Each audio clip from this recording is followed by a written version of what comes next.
ইমাম আহমদ ইবনে হাম্বলের নাম শুনেছেন? হাম্বলি মাযহাবের প্রতিষ্ঠাতা।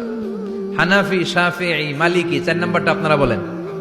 হাম্বলি। এই হাম্বলি মাযহাবের ইমামের নাম আহমদ ইবনে হাম্বল। জগৎ বিখ্যাত মুহাদ্দিস। একক স্বতন্ত্র হাদিসের কিতাব হিসেবে পৃথিবীতে সবচেয়ে বড় যে হাদিসের কিতাব, ওইটার নাম মুসনাদ আহমদ ইবনে হাম্বল। 40,000 হাদিসের কালেকশন আছে এটাতে। এই ইমাম আহমদ ইবনে হাম্বল ওনার শেষ জীবনটা হাদিস পড়ানো, হাদিস কালেকশনের জন্য ব্যয় করেছেন। শহরের পর শহর, দেশ থেকে দেশ, দেশান্তরে ঘুরতেন একটা হাদিসের জন্য। উনি সফরে বেরিয়েছেন হাদিস কালেকশনের জন্য। প্রচন্ড শীতের রাত, উনি মাগরিবের নামাজ, এশারের নামাজ পড়ে একটা মসজিদে শুয়ে পড়লেন, আর শুয়ে শুয়ে হাদিস পড়তেছেন। কি পড়তেছেন? কথা বলেন। আর মনে মনে ভাবলেন রাতটা মসজিদে কাটায় দেই, ফজরের নামাজ পড়ে আবার বেরোবো। কিন্তু দারোয়ান এসে বলে মসজিদে থাকতে পারবেন না, ওঠেন। দারোয়ান আছে না? কথা কন। আহমদ ইবনে হাম্বল বললেন, আমি শুধু রাতটা থাকতে চাই, আমি তো ফজরেরও মুসল্লি, ফজর নামাজ পড়বো তো এই মসজিদে, আমার থাকতে দাও। দারোয়ান তো দেয় না, কেনা মসজিদে থাকার জায়গা না, যান মিয়া। উনি যে আহমদ ইবনে হাম্বল এটা চিনে নাই, থাকতে দেয় না। কি করবে এখন? উনি কাঁথা গুছিয়ে হাদিসের কিতাব নিয়ে কাঁধের মধ্যে ব্যাগ নিয়ে মসজিদ থেকে বেরোয় গেলেন। কি আর করবেন, প্রচন্ড শীত, আর কাঁপতেছেন, বুড়ো মানুষ। পথিমধ্যে দেখলেন বাজার একজন খাব্বাজ, শাবুন খাব্বাজ, যুবক রুটি বিক্রেতা। সে রুটি বিক্রি করে, চুলার মধ্যে রুটি সেকে। সে যে সালাম দিল, আসসালামু আলাইকুম। যুবক বলে, ওয়ালাইকুম আসসালাম। আহমদ ইবনে হাম্বল বলে, যুবক আমার যাওয়ার জায়গা নেই, সফরে বেরিয়েছি, খুব শীতে কষ্ট পাচ্ছি, রাতে যদি তোমার এই চুলা থেকে একটু আগুন পোহাই কোনো সমস্যা? যুবক বলে, না না সমস্যা না, আহলান ওয়া সাহলান, খোশ আমদেদ, আসেন আসেন, আপনি আগুন পোহাইলে আমার সমস্যা কি? সুবহানাল্লাহ পড়েন। আল্লাহ শুকরিয়া করে উনি বসলেন আর আগুন পোহাচ্ছেন। আর খেয়াল করলেন যুবক রুটি বানায় আর পড়ে আস্তাগফিরুল্লাহ। রুটির দলা বানায়, পড়ে আস্তাগফিরুল্লাহ। খামির বানায় আর পড়ে আস্তাগফিরুল্লাহ। রুটি নিয়ে উনুনের ভিতরে, চুলার ভিতরে সেকা দেয় আর পড়ে আস্তাগফিরুল্লাহ। দোকানদারের কাছে কেউ আসলেই সে রুটি দেয় আর পড়ে আস্তাগফিরুল্লাহ। ক্রেতার কাছ থেকে টাকা নিয়ে ক্যাশ বক্সে রাখে আর কি পড়ে? আবার রুটি বানানো শুরু করে আর কি পড়ে? খালি এইটাই পড়তেছে। ইমাম আহমদ ইবনে হাম্বল তো অবাক, কিরে এটা আবার কেমন যুবক, খালি আস্তাগফিরুল্লাহ। উনি প্রশ্ন করলেন, যুবক ঘটনা কি? আসার পর থেকেই তোমার দেখতেছি তুমি রুটি বানাও, রুটি বিক্রি করো আর পড়ো আস্তাগফিরুল্লাহ, মালাকা ইয়া শাবাব।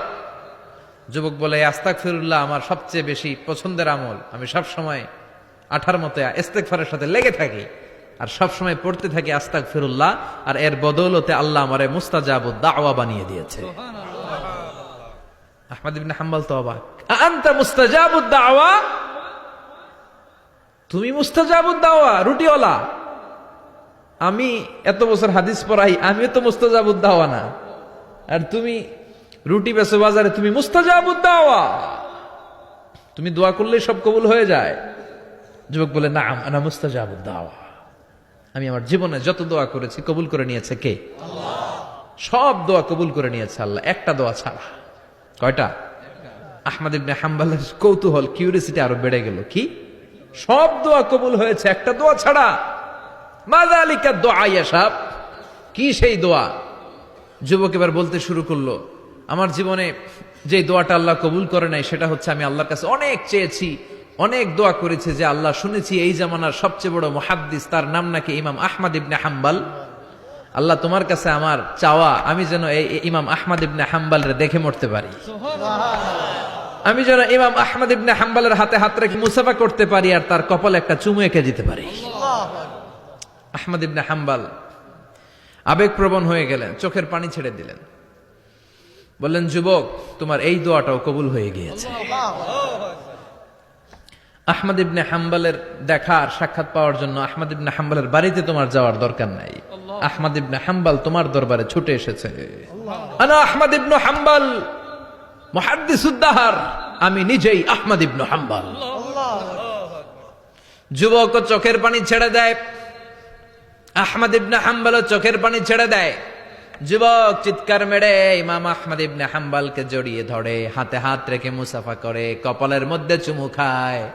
আর আল্লাহর শুকরিয়া করে বলে, ও ইমাম, আসলে এই দোয়াটাও আল্লাহ আজকে কবুল করে নিল। বিশ্বাস হয়? সবসময় ইস্তেগফার পড়লে আপনার দোয়াগুলোর এইভাবে কবুল করে নিবে কে? এই পাঁচটা জিনিস পাবেন সবসময় যদি ইস্তেগফারের সাথে লেগে থাকেন। রাজি আছেন তো? এজন্য বিশ্বনবী সব সময় নামাজে সালাম ফিরানোর পরে পড়তেন আস্তাগফিরুল্লাহ। কি পড়তেন? তিনবার পড়তেন আস্তাগফিরুল্লাহ, আস্তাগফিরুল্লাহ, আস্তাগফিরুল্লাহ। পড়তে রাজি আছেন? ইস্তেগফারের অনেকগুলো আলফাজ আছে, সবচেয়ে ছোট ইস্তেগফার হচ্ছে এটা, আস্তাগফিরুল্লাহ, আস্তাগফিরুল্লাহ। আরো আছে আস্তাগফিরুল্লাহ আল্লাযী লা ইলাহা ইল্লা হুয়াল হাইয়ুল কাইয়্যুম ওয়া আতুবু ইলাইহি। বিষ্ণু বলেন এই ইস্তেগফারটা যদি কেউ পড়ে, আত-তাওয়াল্লি মিন ইয়াউমিজ জাহাফ, যুদ্ধের ময়দান থেকে পালিয়ে আসা কবিরা গুনাহ। কি গুনাহ? কাফেরদের সাথে যুদ্ধ, আমি তাগড়া যুবক, তলোয়ার নিয়ে নেমেছি, আমার দেহের এক ফোঁটা রক্ত থাকা পর্যন্ত আমি যুদ্ধ চালিয়ে যাব, আমি ফিরে আসতে পারবো না, আইনটা কার? ফিরে আসলে কবিরা গুনাহ। বিশ্বনবী বলেন যুদ্ধের ময়দান থেকে ফিরে এসেছে এরকম কবিরা গুনাহ অবলম্বনকারীও যদি আস্তাগফিরুল্লাহ আল্লাযী লা ইলাহা ইল্লা হুয়াল হাইয়ুল কাইয়্যুম ওয়া আতুবু ইলাইহি পড়ে, ওই কবিরা গুনাহকারীকেও ক্ষমা করে দিবে কে? পড়তে রাজি আছেন তো? আবার সাইয়েদনা আবু বকর বললেন, ইয়া রাসূলুল্লাহ আল্লিমনি দুআআন আদউ বিহি ফি সালাতি, এমন দোয়া আপনি আমারে শিক্ষা দেন যে এই দোয়াটা আমি নামাজে পড়তে পারি। বিশ্বনবী বললেন, পড়ো আল্লাহুম্মা ইন্নী যালামতু নাফসি যুলমান কাসীরান ওয়া লা ইয়াগফিরুয যুনুবা ইল্লা আনতা ফাগফিরলি মিন ইনদিক ইন্নাকা আনতাল গফুরুর রহিম। সুবহানাল্লাহ পড়েন। এটাও ইস্তেগফার। আমরা এটার বলে দোয়া মাসুরা, সালাম ফেরানোর আগে পড়ি না? যেখানেই ক্ষমা চাওয়ার কথা আছে ওইটারই কি বলে? ইস্তেগফার। আল্লাহুম্মা ইন্নী যালামতু নাফসি, আল্লাহ জুলুম করেছি, যুলমান কাসীরা, অনেক জুলুম, ওয়ালা ইয়াগফিরুয যুনুবা ইল্লা আনতা, তুমি ছাড়া এই গুনাহ ক্ষমা করার তো কেউ নাই। ফাগফিরলি মাগফিরাতাম মিন ইনদিক, তোমার দয়ায় আমারে ক্ষমা করে দাও। ইন্নাকা আনতাল গফুরুর রহিম, তুমি হলা ক্ষমাশীল। ঠিক কি না? এটাও ইস্তেগফার, এটাও পড়বেন। আর এই সব ইস্তেগফারের শ্রেষ্ঠ ইস্তেগফারের নাম সাইয়্যিদুল ইস্তেগফার। যত ইস্তেগফার হতে পারে এর মধ্যে সবচেয়ে শ্রেষ্ঠতম ইস্তেগফার নাম কি? কথা কন। বুখারীর বর্ণনা, শাদ্দাদ ইবনে আউস রাদিয়াল্লাহু তাআলা আনহু বর্ণনা করেন, এই সাইয়্যিদুল ইস্তেগফার দিনের বেলা যে পড়বে ওই দিনে মারা গেলে সে জান্নাতি। এই সাইয়্যিদুল ইস্তেগফার রাতের বেলা যে পড়বে ওই রাতে যদি ইন্তেকাল হয় ওই লোকটা জান্নাতি। মুখস্থ আছে না? কার কার মুখস্থ? হাত তুলেন। মাশাআল্লাহ, তাবারাকাল্লাহ, মাশাআল্লাহ, মাশাআল্লাহ। আর যাদের নাই তাদের হোমওয়ার্ক, তাদের আল্লাহুম্মা আনতা রাব্বি লা ইলাহা ইল্লা আনতা খালাকতানি ওয়া আনা আবদুক ওয়া আনা আলা আহদিকা ওয়া ওয়া'দিকা মাস্তাতা'তু আউযু বিকা মিন শাররি মা সানা'তু আবুউ লাকা বিনি'মাতিকা আলাইয়া ওয়া আবুউ লাকা বিযামবি ফাগফিরলি ফাইন্নাহু লা ইয়াগফিরুয যুনুবা ইল্লা আনতা। সুবহানাল্লাহ পড়েন। আজকে রাতে পড়ছেন, মারা গেলে জান্নাতি। চিল্লায় পড়েন না আল্লাহু আকবার। ইসলামিক লাইফ, জীবন গড়ুন কোরআন সুন্নাহর আলোকে।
Thank you.